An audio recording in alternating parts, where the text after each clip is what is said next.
रोज एक मामला निकालना नया ये भी नहीं करना चाहिए। हमको झगड़ा क्यों बढ़ाना है? ज्ञानवापी के बारे में हमारी कुछ श्रद्धाएं हैं, परंपरा से चलती आई, हम कर रहे, ठीक है, परंतु हर मस्जिद में शिवलिंग क्यों देखना? नमस्कार, मैं सर्वप्रिया सांगवान। 2019 में जब अयोध्या मामले में सुप्रीम कोर्ट का फैसला आया था, तब कोर्ट ने साफ तौर पर कहा था कि ये फैसला सिर्फ इस बात पर है कि इस जमीन पर किसका हक है। इसे इतिहास में हुई किसी गलती को ठीक करने की मिसाल के तौर पर ना समझा जाए। इसका मतलब हुआ कि अगर इसी तरह का कोई और मामला आया तो ये फैसला किसी नजीर की तरह अदालत में पेश नहीं किया जा सकेगा। लेकिन उसके बाद हुआ क्या? साल 2021 में वाराणसी की एक निचली अदालत ने ज्ञानवापी मस्जिद में सर्वे करवाने के आदेश दे दिए। कोर्ट में दायर की गई याचिका में दावा किया गया था कि मस्जिद का एक बड़ा हिस्सा मंदिर के ऊपर बनाया गया था। ये भी घोषित करने की मांग की गई थी कि मस्जिद पर मुस्लिमों का कोई अधिकार नहीं है।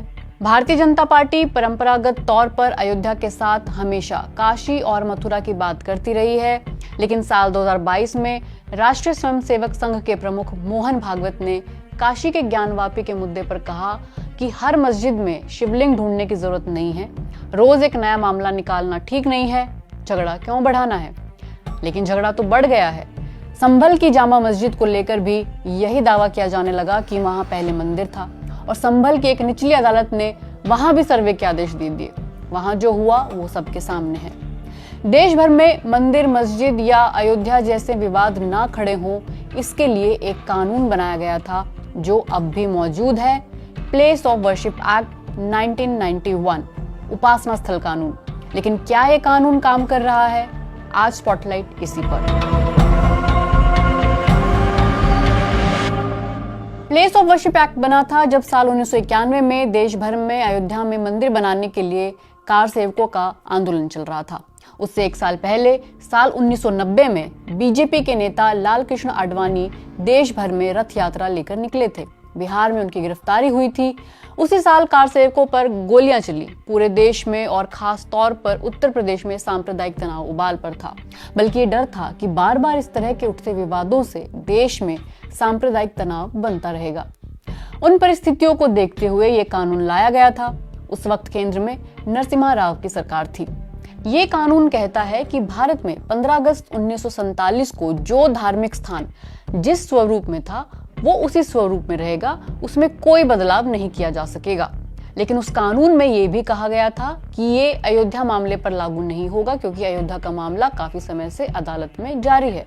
तो ये कानून ज्ञानवापी मस्जिद और मथुरा की शाही ईदगाह समेत देश के सभी धार्मिक स्थलों पर लागू होता है, बल्कि संभल की मस्जिद हो या अजमेर शरीफ की दरगाह हो, सब जगह लागू होता है।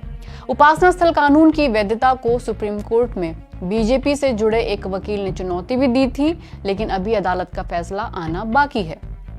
लेकिन ये कानून कितना महत्वपूर्ण है, इसके बारे में खुद सुप्रीम कोर्ट ने अयोध्या मामले के आदेश में लिखा है। कोर्ट ने अपने आदेश में कहा था कि ये कानून भारतीय राजनीति की धर्मनिरपेक्षता की रक्षा के लिए बनाया गया एक जरूरी कानून था। वो धर्मनिरपेक्षता जो संविधान की मूल विशेषताओं में से एक है। सुप्रीम कोर्ट ने यह भी कहा कि मुगल शासकों ने हिंदू पूजा स्थलों के खिलाफ जो किया, उससे निकले दावों पर आज कोई अदालत विचार नहीं कर सकती। कोई भी व्यक्ति जो इतिहास के पुराने शासक की कार्रवाई के खिलाफ कोई समाधान चाहता है, तो उसके लिए कानून में कोई समाधान नहीं है। हमारा इतिहास ऐसी कार्रवाइयों से भरा पड़ा है जिन्हें नैतिक रूप से गलत माना गया है, और आज भी ये सब घटनाएं मुखर वैचारिक बहस को जन्म दे सकती हैं। कोर्ट ने कहा था कि ये कानून हमारे संविधान के धर्मनिरपेक्ष मूल्यों को दर्शाता है और इसमें पीछे हटने की सख्त मनाही है। लेकिन क्या इस कानून को निचली अदालतें भूल गई हैं? नहीं, उन्हें दूसरा पक्ष इस कानून को याद भी दिला रहा है। लेकिन कोर्ट कह देती है कि ये कानून किसी पूजा स्थल में बदलाव से रोकता है, लेकिन उसके बारे में सही जानकारी इकट्ठा करने के लिए सर्वे करने से नहीं रोकता। बल्कि ये बात तब 2022 में justice DY Chandrachud, Suryakant, PS Narasimha की बेंच ने भी कही थी कि ये कानून किसी पूजा स्थल का असली धार्मिक चरित्र पता लगाने से नहीं रोकता। यानी कि वहां पहले क्या था, वहां किसकी पूजा होती थी, ये तो आप पता लगा सकते हैं। हाँ, आप उस जगह को बदल नहीं सकते, मस्जिद की जगह मंदिर नहीं कर सकते, लेकिन सारा पेच ही यही है। मान लीजिए अगर सर्वे में ये बात आ भी जाती है कि पहले वहां मंदिर था, तो क्या ये बात वहीं रुक जाएगी?